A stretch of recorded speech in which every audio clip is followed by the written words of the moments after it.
जय हो माता लक्ष्मी जी की। वैभव लक्ष्मी व्रत की महिमा व कथा।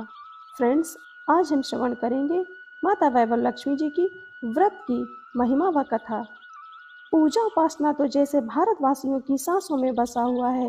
शायद ही ऐसा कोई दिन गुजरता होगा जब कोई खास पूजा का संयोग न बनता हो। सप्ताह के हर दिन के अनुसार भी विशेष पूजा का विधान है। शुक्रवार को माँ लक्ष्मी देवी का व्रत रखा जाता है। इसे वैभव लक्ष्मी व्रत भी कहा जाता है। इस व्रत को स्त्री या पुरुष कोई भी कर सकता है। इस व्रत को करने से उपासक को धन और सुख समृद्धि की प्राप्ति होती है। घर परिवार में लक्ष्मी माँ का वास बनाए रखने के लिए भी यह व्रत उपयोगी है। इस दिन स्त्री पुरुष लक्ष्मी जी की पूजा करते हुए सफ़ेद फूल, सफ़ेद चंदन आदि से पूजा करते हैं। खीर से माता लक्ष्मी जी को भोग लगाकर प्रसाद ग्रहण करते हैं। इस व्रत के दिन उपासक को एक समय भोजन करना चाहिए। अगर कोई व्यक्ति माता वैभव लक्ष्मी जी का व्रत करने के साथ ही लक्ष्मी श्री यंत्र को स्थापित कर उसकी नियमित रूप से पूजा करता है, उसके व्यापार में वृद्धि होती है और धन में बढ़ोतरी होती है। माता वैभव लक्ष्मी की व्रत कथा। किसी शहर में अनेक लोग रहते थे। सभी अपने कामों में लगे रहते थे। किसी को किसी की परवाह नहीं थी। भजन कीर्तन, भक्ति भाव, दया माया, परोपकार जैसे संस्कार कम हो गए थे। शहर में बुराइयां बढ़ गई थी। शराब, जुआ, रेस, व्यभिचार, चोरी डकैती वगैरह बहुत से गुनाह शहर में होते थे। इनके बावजूद शहर में कुछ अच्छे लोग भी रहते थे।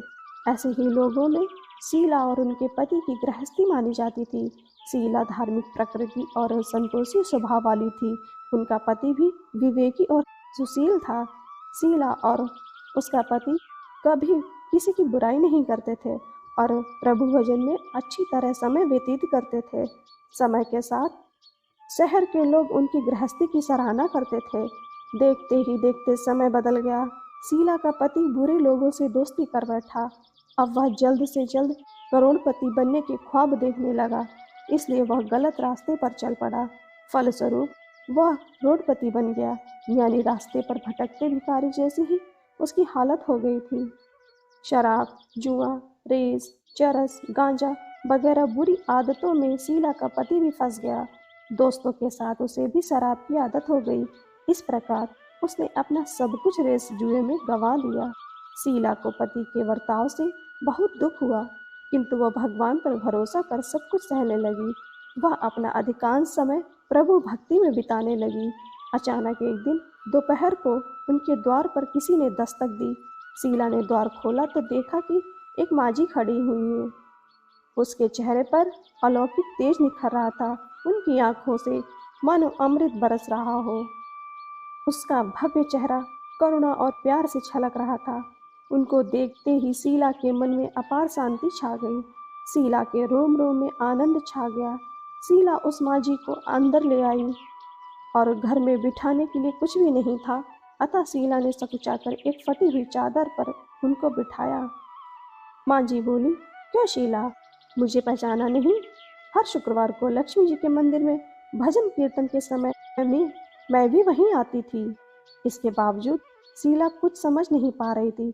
फिर माँझी बोली, तुम बहुत दिनों से मंदिर नहीं आई, अतः मैं तुम्हें देखने चली आई। माँझी के अति प्रेम भरे शब्दों से शीला का हृदय पिघल गया। उसकी आंखों में आंसू आ गए और वह बिलक बिलक कर रोने लगी। माँझी ने कहा, बेटी, सुख और दुख तो धूप और छांव जैसे होते हैं। धैर्य रखो बेटी, मुझे तेरी सारी परेशानी पता है। माँझी के व्यवहार से शीला को काफ़ी संबल मिला और सुख की आस में उसने माँझी को अपनी सारी कहानी कह सुनाई। कहानी सुनकर माँझी ने कहा, कर्म की गति न्यारी होती है। हर इंसान को अपने कर्म भुगतने ही पड़ते हैं, इसलिए तू चिंता मत कर। अब तू कर्म भुगत चुकी है, अब तुम्हारे सुख के दिन अवश्य आएंगे। तू तो माँ लक्ष्मी जी की भक्त है। माँ लक्ष्मी जी को तो प्रेम और करुणा के अवतार हैं। वे अपने भक्तों पर हमेशा ममता बनाए रखती हैं। इसलिए तू धैर्य रखकर माँ लक्ष्मी जी का व्रत कर, इससे सब कुछ ठीक हो जाएगा।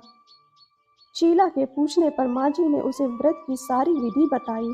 माँझी ने कहा, बेटी, माँ लक्ष्मी जी का व्रत बहुत सरल है। उसे वरद लक्ष्मी व्रत भी कहा या वैभव लक्ष्मी व्रत भी कहा जाता है। यह व्रत करने वाले की सब मनोकामना पूर्ण होती है। वह सुख संपत्ति और यश प्रदान करता है। शीला यह सुनकर आनंदित हो गई। शीला ने संकल्प करके आंखें खोली तो सामने कोई न था। यह विस्मित हो गई कि माँ जी कहाँ गई। शीला को तत्काल समझते देर न लगी कि माँ जी और कोई नहीं, साक्षात माता लक्ष्मी ही थी। दूसरे दिन शुक्रवार था। सवेरे स्नान करके स्वच्छ कपड़े पहनकर शीला ने माँ जी द्वारा बताई गई विधि से पूरे मन से व्रत किया। आखिर में प्रसाद वितरण हुआ। यह प्रसाद पहले पति को खिलाया। प्रसाद खाते ही पति के स्वभाव में फर्क पड़ गया। उस दिन से उसने शीला को मारा नहीं, सताया भी नहीं। शीला को बहुत आनंद हुआ। उसके मन में वैभव लक्ष्मी व्रत के लिए श्रद्धा और बढ़ गई। शीला ने पूर्ण श्रद्धा भक्ति भाव से 21 शुक्रवार तक वैभव लक्ष्मी व्रत की विधि की। 21वें शुक्रवार को माँ जी के कहे मुताबिक उद्यापन विधि करके 7 स्त्रियों को वैभव लक्ष्मी व्रत की 7 पुस्तकें उपहार में दी। फिर माता जी के धन लक्ष्मी स्वरूप की छवि को वंदन करके भाव से मन ही मन प्रार्थना करने लगी कि हे माँ धन लक्ष्मी, मैंने आपका वैभव लक्ष्मी व्रत करने की मन्नत मानी थी, वह व्रत आज पूर्ण हुआ। हे माँ, मेरी हर विपत्ति दूर करो, हमारा सबका कल्याण करो। जिसे संतान ना हो उसे संतान देना, सौभाग्यवती स्त्री का सौभाग्य अखंड रखना, कुंवारी लड़की को मन भावन पति देना। जो आपका ये चमत्कारी वैभव लक्ष्मी व्रत करे उनकी सब विपत्ति दूर करना, सभी को सुखी करना। हे माँ, आपकी महिमा अपार है। ऐसा बोलकर लक्ष्मी जी ने धन लक्ष्मी स्वरूप की छवि को प्रणाम किया। व्रत के प्रभाव से शीला का पति अच्छा आदमी बन गया और कड़ी मेहनत करके व्यवहार करने लगा। उसने तुरंत शीला के गिरवी रखे गहने छुड़ा लिए। घर में धन की बाढ़ सी आ गई। घर में पहले जैसी सुख शांति छा गई। वैभव लक्ष्मी व्रत का प्रभाव देखकर मोहल्ले की दूसरी स्त्रियां विधि पूर्वक वैभव लक्ष्मी व्रत करने लगी। जय हो माँ वैभव लक्ष्मी की।